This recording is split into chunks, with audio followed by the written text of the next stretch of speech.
Hello everyone, this is Rohit and welcome back with this video. इस video में हम जानने वाले हैं कि आपको पेड इंटर्नशिप कैसे मिलेगी। यस, इंटर्नशिप की बात नहीं करेंगे, इंटर्नशिप के साथ साथ आपको पैसे भी दें, ऐसे सीनियर को कैसे फाइंड करोगे आप। तो ये वीडियो बहुत ज़्यादा इंपॉर्टेंट होने वाली है, क्योंकि इस वीडियो में मैं प्रैक्टिकली चीज़ें बताऊंगा, है ना, जो प्रैक्टिकली पॉसिबल है। ऐसा नहीं कोई हवाई फायर नहीं होगा। कैसे आपको पेड इंटर्नशिप मिलेगी, कैसे आप ऐसे सीनियर को फाइंड करोगे कि जो आपको पे भी करें, आपको काम सिखाएं, उसके साथ पे भी करें आपको।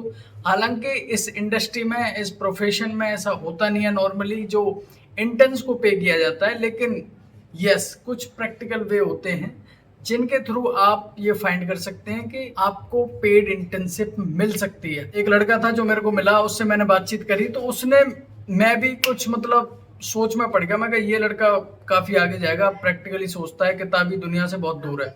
अभी सागित कोट की बात है, एक लड़का मिला मेरे को जो पहले इंटर्नशिप करा था फ्री में, ठीक है, लेकिन उसकी फाइनेंशियल कंडीशन सभी बच्चों की होती है, क्योंकि कब तक घर से मांगेंगे। तो उसको लग रहा था कि मतलब ऐसा सीनियर मिल जाए जो काम तो सिखाए सिखाए, साथ में उसको कुछ ना कुछ पे भी करे।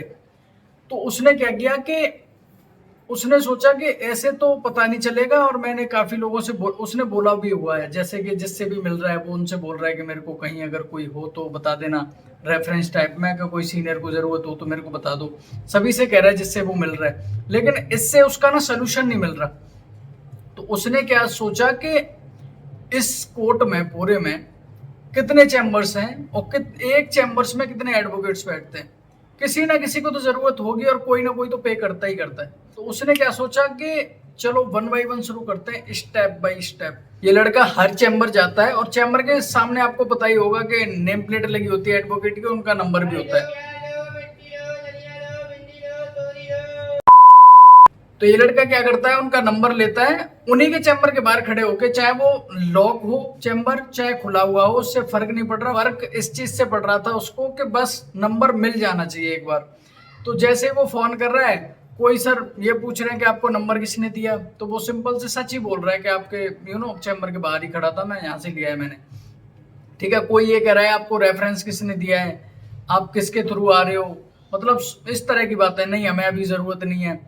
डिमोटिवेशन भी होता है, ऐसा नहीं डिमोटिवेट नहीं हो रहा था, वो कुछ मना कर रहे थे, कोई कुछ पूछ रहा था, कोई कुछ पूछ रहा था, ठीक है।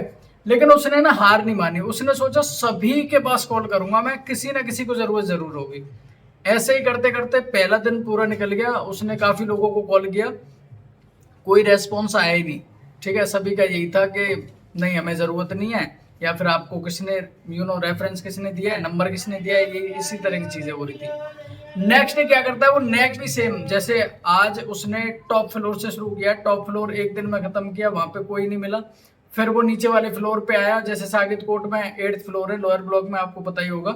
तो फिर वो सेकंड फ्लोर पे गया, तो वहां पे सारे के सारे चैम्बर्स में जा रहा है, वो चैम्बर्स के सामने जा रहा है, मोबाइल नंबर फोन लेके, और उनका डायल कर रहा है, और उनसे बात कर रहा है वहीं पे डायरेक्टली।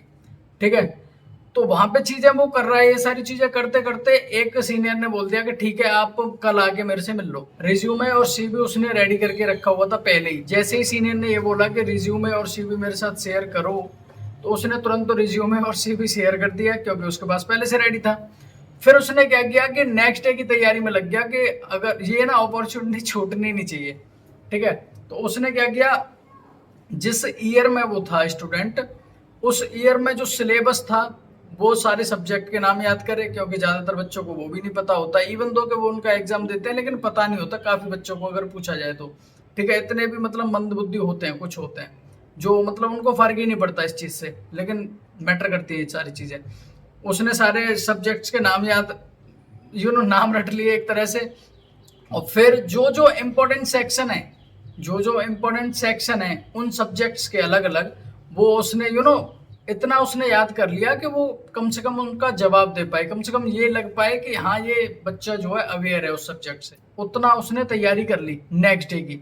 नेक्स्ट डे गया तो सीनियर पे वगैरह सब कुछ बात हो गई, ठीक है, इंप्रेशन भी उसका अच्छा लगा सीनियर को, और सारी चीजें इजीली हो गई। फिर पैसे पे बात आई कि पे वगैरह करने के लिए, तो उसने सिंपली बताया कि मैं फला चैम्बर में अभी इंटर्नशिप कर रहा हूँ, और उसने झूठ बोल दिया यहाँ पे कि वो मेरे को इतना पे कर रहे हैं। और फिर सीनियर तो पूछते ही, ऑब्वियस सी बात है कि वहाँ पे क्यों छोड़ रहे हो। तो वहाँ पे उसने बताया कि वहाँ का एनवायरनमेंट ठीक नहीं है या फिर वर्क कल्चर, जो भी उसने बताया, ये सारी चीज़ें बताई उसने।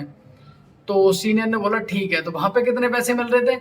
वहाँ पे उसने बता दिया मेरे को, वहाँ पे मिल रहे थे पहले वाली जगह पे 6, जबकि 0 मिल रहे थे, उसको कुछ नहीं मिल रहा था वहाँ पे। तो सीनियर को लगा जब 6 वहीं मिल रहे हैं और ये वहाँ छोड़ना चाह रहा है तो कुछ तो बढ़ा के देना पड़ेगा इसको। तो सीनियर ने बोला मैं 7,000 रुपये दे सकता हूँ। अब लड़का हो गया बहुत खुश कि भाई 7,000 रुपये मिल रहे हैं मेरे को। और आप समझ के देखना, यहाँ पे प्रैक्टिकली चीजें करी। 6,000 वहां पहले बता दिया कि 6,000 वहां पे मिल रहे हैं पुराने वाले चैम्बर में, जबकि कुछ नहीं मिल रहा था उसको। आपको ये तो पता ही होगा, सीनियर देखो, क्या सीनियर बेशक दूसरे सीनियर को जानता हो, क्योंकि जानते हैं ज्यादातर। आप बताओगे ना मैं उस चैम्बर में कर रहा हूँ, तो हो सकता है कि वो सीनियर उनको जानता हो, लेकिन पैसे के बारे में नहीं पूछेंगे कि आप इनको कितना पे कर रहे हो। ये पूछ सकते हैं कि उस चैम्बर में, आपके चैम्बर में ये इस नाम से लड़का है, और उस लड़के के पास तो सर्टिफिकेट भी था उसका इंटर्नशिप का उस चैम्बर का, ठीक है। तो इसमें पैसे को लेके तो कोई दिक्कत नहीं है, झूठ बोल दिया कोई दिक्कत नहीं है। उसको ना 7,000 रुपये महीने मिलने लग गए इंटर्नशिप के दौरान, अब भी कर रहा है वो, ठीक है। अब तो ज्यादा है उसके, लेकिन मैं वो बता रहा हूँ कि पेड इंटर्नशिप उसको कैसे मिली। और आप ये सोचते हो कि अरे यार उसने मना कर दिया, छोड़ो यार, आप अपनी ईगो पे ले गई सारी चीजें, तो इसीलिए नहीं हो पाता। प्रैक्टिकली चीजें सोचोगे ना तो सारी चीजें हो जाती है इजीली, किसी ना किसी को। और ये मैं साकेत कोर्ट की बात नहीं कर रहा, ये मैं सभी कोर्ट्स की बात कर रहा हूँ, क्योंकि सभी कोर्ट्स में चैम्बर्स होते हैं, और चैम्बर्स के बाद नेम प्लेट नंबर सभी होते हैं। किसी ना किसी एडवोकेट को तो जरूरत होगी होगी, ये ऑब्वियस सी बात है, किसी ना किसी को तो जरूरत होगी। 1 दिन लग जाएगा, 2 दिन लग जाएगा, 3 दिन, 4 दिन, 5 दिन।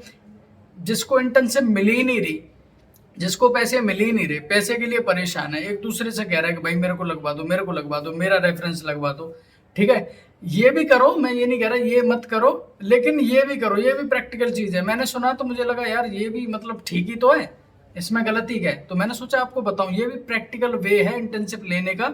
और ना कि सिर्फ इंटर्नशिप लेने का, उसको पेमेंट भी मिला है उसका, है ना, पेड इंटर्नशिप होगी उसकी। किस वजह से? क्योंकि उसने मेहनत करी इस चीज पे, उसने प्रैक्टिकली सोचा कि किसी ना किसी को तो जरूरत होगी। और पहले दिन तो रिजेक्ट हुआ वो सभी से, है ना, पहले दिन ही नहीं बल्कि ज्यादातर कॉल्स उसकी रिजेक्ट ही हुई हैं, ये कहते हुए कि मतलब या तो रेफरेंस तो हमको रेफरेंस के थ्रू लगाएंगे, या फिर तुमको नंबर किसने दिया है, हमको अभी ज़रूरत नहीं है, आप कौन से कॉलेज से कर रहे हो, इस तरह की चीज़ें पूछी उससे, ठीक है। तो मैंने आपको ये भी बता दिया कि पेड इंटर्नशिप का वे कौन सा है उस लड़के के थ्रू, है ना, और जो कि ऑब्वियस सी बात है। उसने ये भी बता दिया कि जब आप जाओ इंटरव्यू में, इंटरव्यू कहने के लिए होता है, इंटरव्यू नहीं होता है इंटर्न्स का। अगर आप एज एन इंटर्न किसी सीनियर को अप्रोच कर रहे हो और वहां पे जा रहे हो, सीनियर बुला रहे हैं आपको कि चलो आ जाओ, कल बात करते हैं मिलके, आप अपना रिज्यूमे, अपना CV हमारे साथ शेयर करो, तो वहां पे आप जा भी रहे हो, तो कभी भी किसी भी सीनियर्स को ना, मैं ज्यादातर बता रहा हूँ, या अगर आप एज अ फ्रेशर जाओगे ना तो वो पे नहीं करेंगे। कुछ ना कुछ एक्टिविटी आपको ऐसी दिखानी पड़ेगी कि उनको ये लगे कि आप उनके काम के हो, ठीक है। इसीलिए इंटर्न हो और फ्रेशर हो, कोई दिक्कत नहीं है। एक इंटर्न्स के लिए मैंने कोर्स बनाया है, ठीक है। इसमें मैंने जो इंटर्न्स अपने इंटर्नशिप के दौरान जो सीख रहे होते हैं ना, मैंने सारा कुछ बताया हुआ है। अगर आप डायरेक्ट जाओ और वो कोर्स करने के बाद में सीनियर को अप्रोच करो, दोनों में अलग अलग डिफरेंस मिलेगा, क्योंकि एक में आप चीजें सीख चुके हो और एक आप फ्रेशर जा रहे हो। अगर आप किसी सीनियर को एज अ फ्रेशर अप्रोच करते हो तो चांसेस होते हैं इंटर्नशिप मिले ना मिले, उसकी नहीं कह रहा मैं, इंटर्नशिप उनके ऊपर की बात है, उनको जरूरत होगी सीनियर को तो रखेंगे, नहीं तो नहीं, कोई दिक्कत नहीं है।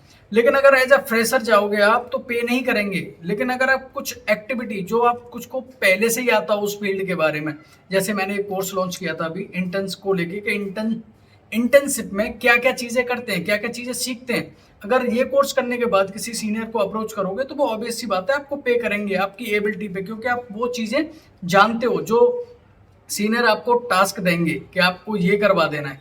फॉर एग्जाम्पल बेल बॉन्ड, इनकी ना बेल बॉन्ड फर्निश करवा दो, और आपको आज एक इंटर्न है जो फ्रेशर है जिसको कुछ नहीं पता, तो उसको तो सीनियर पहले ही बत्था मारेंगे। और सपोज करो आप मेरा कोर्स करके गए हो तो वहां पे आप पहले से ही सारी चीजें कर दोगे, तो वहां पे सीनियर भी खुश होते हैं, सीनियर्स को लगता है चलो इसने मेरा टाइम बचाया, इसको पे करना चाहिए कुछ ना कुछ, क्योंकि सारी चीजें इसको पहले से आती हैं, समझ रहे हो। तो अगर कोर्स चाहिए तो मेरे को व्हाट्सअप नंबर पे कोर्स लिख के सेंड कर देना, आपको कोर्स भी मिल जाएगा। वकालत है ना, वो प्रैक्टिकल बेस पे चलती है, किताबी बेस पे नहीं। किताबी जो दुनिया होती है वो माइंड की फाउंडेशन होती है, लेकिन जो प्रैक्टिकल दुनिया है ना वो आपकी एक्चुअल ग्रोथ का सोर्स होती है, इनकम का सोर्स होती है, क्लाइंट का सोर्स होती है। प्रैक्टिकल चीजों पे ध्यान दो, मेन चीज यही है। और अगर आपका और कोई भी डाउट है तो आप कमेंट कर सकते हो। Thank you.